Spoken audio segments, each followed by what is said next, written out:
We are back here today with another NBA redraft. We're going to continue this cycle, and today we are doing the 2014 draft. So yeah, I've done 2015, 16, and 17. Now we're going back to the earliest one out of these four, and we're doing 2014. So this draft was very hard to do. Now you kind of know what these players are, but they're really close in kind of play style nowadays. So your opinion is probably going to be completely different than mine. Let me know what your top 5 would have been in the comment section below. And remember, this is just my opinion. Let's get into it. So the first overall pick was pretty hard to decide. It was between two players that have been compared with each other for the last year now. And I ended up picking Nikola Jokic going number 1 to the Minnesota Timberwolves. Nikola Jokic originally went 41st to the Nuggets, so he's going up 40 spots here in the redraft. Originally, the Cavs had this pick, and then they drafted Wiggins, but traded him for Kevin Love. Now, we're just going to say that the Timberwolves made the selection here. So, yeah, Nikola Jokic is definitely the best second-round player in the NBA at the current moment. He's averaged 16 points, 9.5 rebounds, and 5 assists in his first 5 years. He's a career 34% three-point shooter, and he was 4th in MVP voting in the 2018-19 season. He's definitely the best passing big man in the league. Now, he is kind of taking a step back this year. That's why it made it tough with the number 1 pick. Is going into the season, I would have gave him the clear cut as the number 1 pick in this draft, but it was tough. But I ended up going with Nikola Jokic here. Now, obviously, we knew Andrew Wiggins went 1. The Bucks here took Jabari Parker at number 2, but I'm gonna have them taking Joel Embiid, who originally went number 3 to the Sixers. Now, the only reason why I don't have Joel Embiid over Nikola Jokic has been the injury concern of Embiid. He didn't play his first 2 seasons of his NBA career. He only played 31 games in his season 3. He played 63 in season 4, 64 in season 5, and now 21, which would have been his season 6. But Joel Embiid is arguably the most dominant center in the league, up there with Anthony Davis if you consider him a center, and Karl Anthony Towns. He's averaged 24 points and 11.5 rebounds in his 4-year career, also averaging about 2 blocks a game. He's also one of the best rim protectors in the league, one of the more elite defensive centers in the NBA, and he's a clear-cut top 2 pick in this redraft. I have him going number 2 to the Milwaukee Bucks. So now this is where it gets difficult. For number 3, I probably wouldn't have had this guy in the top 5 until he kind of came back this season. And that's Andrew Wiggins. So yes, I know. Andrew Wiggins has yet to post a wins above replacement over 1. Everyone wanted to call him the most overrated player in the NBA, but I'm going to have him going number 3 here to the Sixers. They originally took Joel Embiid here. Now, Wiggins was originally the number 1 overall pick in the draft. He's averaged about 20 points, 4 rebounds, 2 assists in his NBA career. But the reason I'm putting him at 3 is because of his bounce back season this year. He's averaging 25 points a game, 5 rebounds, 3.5 assists, and shooting 34% from 3. He's been an efficient scorer this year, which we haven't said in the last 2 years. He had a really good 2016-17. He also had a pretty solid rookie and second year. Now he's bounced back this year in a big way and having the best season of his career, and I have him going number 3 to the Philadelphia 76ers. Now, number 4, this is also a toss-up. You could have a plethora of players here, but I end up choosing Marcus Smart, who originally went 6th to the Boston Celtics. So yeah, I know that the Magic would still have Oladipo at this time, but I'm just going to say that they're going to draft Smart anyways. Now, Smart this season is having his best offensive season of his career, 12 points a game, and he is shooting 39% from 3 on a career high 6.5 3-point attempts a game. But the reason Smart is going at number 4 is not because of his offense, it's because of his elite perimeter defense. He's been pretty much the best perimeter defender for over a year now in the NBA, and he's pretty much the unanimous best defensive point guard in the league. That's why I have him going number 4. I'm a sucker for good defense, and I have Smart going number 4 to the Orlando Magic. So coming in at number 5 for the Utah Jazz, they originally took Dante Exum, but I am not having Exum anywhere close to the 5th pick. I'm having Clint Capela, who originally went 25th to the Houston Rockets. For the last 4 years of Clint Capela's career, he's been incredibly consistent. He only played 12 games as a rookie, 7.5 minutes in those games, and he didn't play as much either in his sophomore year, but in years 3 to year 6, he's averaging 14 points, 11 rebounds, a block and a half a game. He's a pretty solid rim protector, and he's been a big part of why the Rockets have had success over the last couple years. I know that the Jazz would have had Rudy Gobert as well, but if you knew what Clint Capela is going to be, he's going to go 5 here. I just think he's better than everybody else that I named after him, so I have him going number 5 to the Utah Jazz. Coming in at number 6 is a player that hasn't even been a starter for most of his career, and that is Spencer Dinwiddie. So this was the Marcus Smart to the Celtics pick. Dinwiddie originally went 38th to the Detroit Pistons. Now, after Dinwiddie was drafted, he was assigned, recalled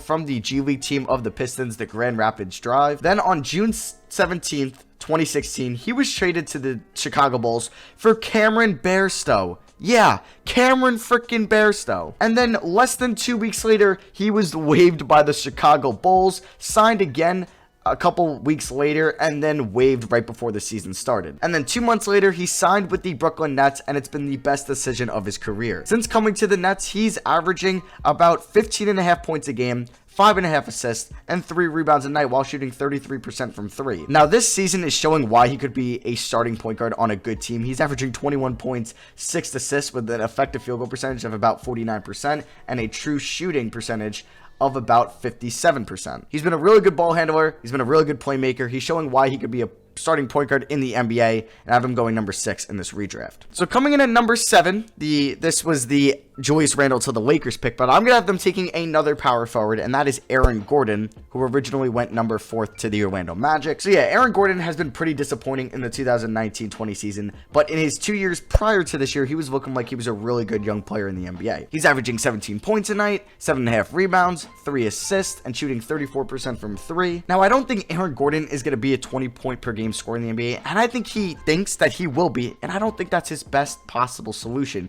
for being an NBA player. I think if he molded his game based off Draymond Green and he became somewhat of a top playmaker on a team, he could be a lot more valuable because his defense is already really good and his passing is really good as well. He could hit the outside shot. I think he'd be a perfect stretch 4 that can also be a point forward, but he's just not realizing that yet. And I have him going number 7 to the Lakers, so 3 spots down in the redraft for Aaron Gordon. So with the 8th pick, the Sacramento Kings originally took Nick Stauskas out of Michigan with this pick, but I'm going to have them taking Zach LaVine here in the redraft out of UCLA, and he originally went 13th to the Minnesota Timberwolves. So Zach LaVine over the last 2 years has been pretty solid. In the 2018-19 season, he averaged 24 points a game, and he shot the ball at a 52% effective field goal percentage, which is above league average. He shot the ball at a 37% three-point rate on 5 attempts a night, and then funny enough, the Kings tried signing him in the 2018 offseason, but the Bulls did match that offer sheet. Now he's averaging 23 points a game this year, shooting the 3 ball at a 42% rate on 7.5 attempts a night. I know you guys all saw that Charlotte Hornets game, but he's actually been a really good offensive player this year, but his defense is still not very good, and that's kind of what is holding him back from being a top 5 pick in this redraft. So I have him going number 8 to the Sacramento Kings. So coming in with the 9th pick was the Charlotte Hornets, and they originally took Noah Vonleh, but I'm going to have them taking a different big man here.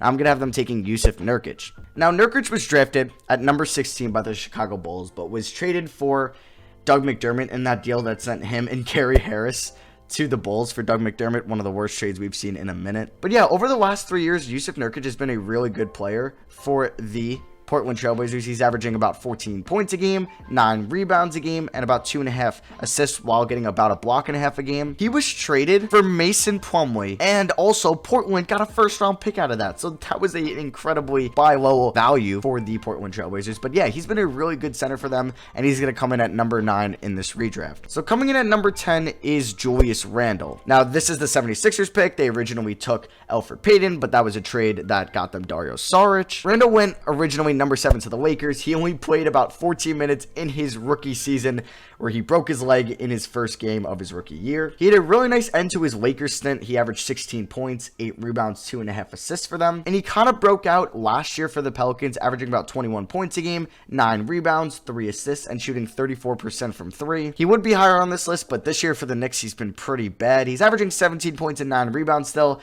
but 44% from the field and 26% from 3 on 3.5 attempts a night. He's averaging a career high 3.2 turnovers a game, and funny enough, this is his career high in usage. He's still not a good defender. He really can't space the floor, but he's a good inside scorer. He's also a pretty solid offensive rebounder as well, and he's going to come in at number 10 to the Philadelphia 76ers. So the 76ers in this redraft have Andrew Wiggins and Julius Randle instead of Dario Saric and Joel Embiid. So the 11th pick in the draft was the Denver Nuggets taking Doug McDermott, but the Bulls ended up trading up for this pick, and I'm going to have Gary Harris going in to the number 11 slot in this redraft. Now, after the 2017-18 season, I really thought Gary Harris could be a 20-point per game scorer in the NBA. He averaged 17.5 points a game while shooting 40% from 3 on 6 attempts that year. He also had a true shooting percentage at 60% with a usage rate of 20%, but he's been kind of disappointing as a scorer since then, only averaging 12.9 points a game last year, and he's only averaging 11 points a game this year. But it's not his offense that's what's putting him at 11, it's his defense. He's arguably their best per perimeter defender. Honestly, I think he is their best perimeter defender on already a good defensive team. The Nuggets have one of the best defensive ratings in the 2019-20 season, and Gary Harris is a huge part of that. And I'm going to have him going number 11 in the redraft to the Nuggets/Bulls, whoever decides to make the selection. So with the 12th pick, this is the Orlando Magic. This was originally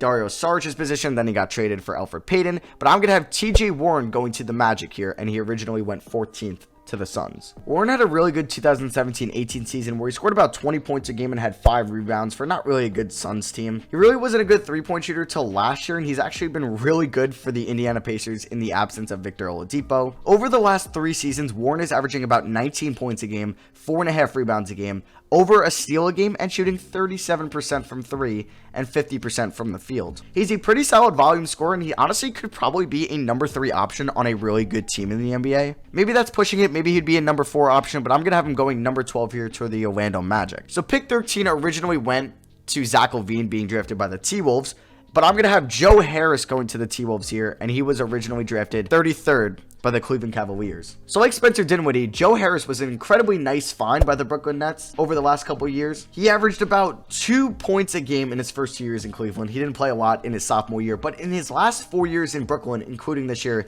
he's averaging about 11.5 points a game and shooting 43% from 3 on 5 attempts a night. Sean Marks did an incredible job finding one of the best 3-point shooters in the NBA on the market. The Orlando Magic traded for him in 2016, but then he was waived the same day they got him, so they didn't really want him. And then the Nets signed him a couple months later to a multi-year deal, and he's been great for them. He will be a free agent this year, and he's probably going to get paid a decent amount of money for his 3-point shooting. And with the final pick of the 2014 lottery, I'm going to have the Phoenix Suns, who originally took TJ Warren, select Bogdanović here. Now, funny enough, he originally went 27th in this draft to the Phoenix Suns, but was then traded to the Sacramento Kings on the night of the 2016 draft. You could see the potential with Bogdanović. He's only been in the NBA for 3 years, and he's averaged about 13 points a game, 3.5 assists, and he's shooting 38% from 3 on pretty good volume. He's actually a really good scorer, and I think he's going to make a decent amount of money. He'll be 28 next year, and I think he'll get a pretty big deal from a team as a restricted free agent. But who knows, though, the Sacramento Kings might trade him before the trade deadline this year. Either way, Bogdanović has been a pretty good offensive player, and he definitely deserves to go in the lottery in this 2014 redraft. So yeah, that is going to be it for me on the 2014 redraft. Now I'm just going to give you guys some notable guys that didn't make this / honorable mentions. Elfrid Payton, who went 10 to the Sixers. Dario Saric, who went 12th to the Magic. Jabari Parker, who went 2nd to the Bucks. Rodney Hood, who went 23rd to the Jazz. Jeremy Grant, who went 39th to the Sixers. Jordan Clarkson, who went 46th to the Wizards. And Doug McDermott, who went 11th to the Nuggets. So yeah, that is going to be for me. I hope you guys enjoyed my 2014 redraft. I think I might just descend these, so 2013 might be next, or just let me know what draft class you'd rather see next in the comment section below. But yeah, like I said before, give me your top 5, because I'm definitely interested to see who you guys have, because it could be a lot of different options here. Either way though, thank you all for watching. Could we get 1,000 likes for this redraft? I would really appreciate that. I love you guys, and I'll see you guys next video. Peace.